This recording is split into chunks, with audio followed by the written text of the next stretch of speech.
Hi guys, so nagpunta kami sa Quiapo para magsimba ng linggo. Tapos tumaan na kami dito sa Quinta Market kasi sa Goldilocks ay bibili kami ng cake dahil birthday ng tito ko kinabukasan Lunes, August 7. So, dads na siya guys, pero pinaghahanda pa rin ni tita yung mga kapatid niya, ganun.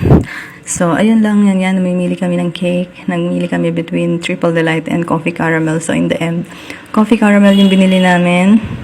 Actually guys, kahapon ko pa to ini-edit, kaya lang nakailang take na ako ng voice over. Syempre, alam niyo na may maingay sa paligid. Tapos yung mga kung ano-anong ganon, mga istorbo, kaneme. So, ako talaga guys, pag nag-video, make sure ko minsan na nagsasalita na talaga ako. Kasi hirap na hirap talaga ako mag-voice over. Syempre, di ba?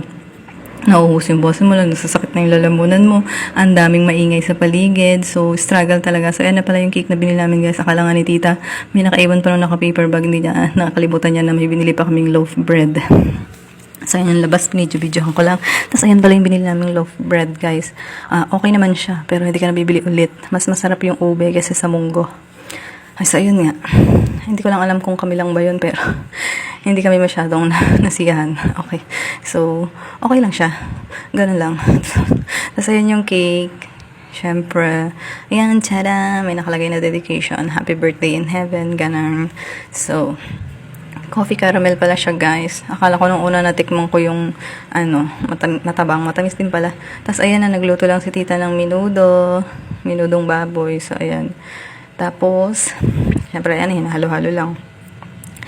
Ang sakit ang lasal mo na mag-voice over guys, no? Sobrang struggle is real. Hirap na hirap talaga ako mag-voice over. Kaya minsan, kahit walang voice over, nag-upload na lang talaga ako. Kasi ang hirap talaga guys. Lalo nung ang tagal kong may sore throat. Parang allergy ba kasi mainit. Tapos ulan, ganyan.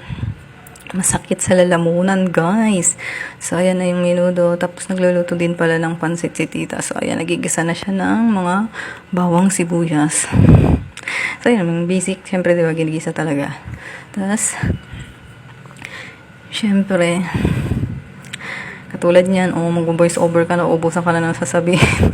Charis, sayan yung pansit. Ganun talaga kami magluto ng pansit, guys. Hinihiwalay muna yung gulay kasi para hindi siya ma-overcook. So, ayan guys.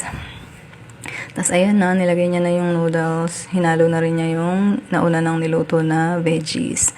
Mga sahog, diba? So, ayan. Siyempre, titimplahan, titikman kung tama na yung lasa. So, diba guys? So, ayan lang. Ano talaga si tita, naghahanda talaga siya ng pag may birthday, yung mga pumupunta na sa heaven, ganun. So, ayun guys, kain tayo ng pansit, minudo, tas may cake, ganun. So, ayun guys.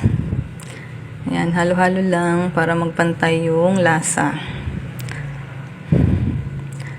Ayan ang ating pansit, naluto na siya. Tapos, ang ating minudo, nagmamantika. Oh my gosh.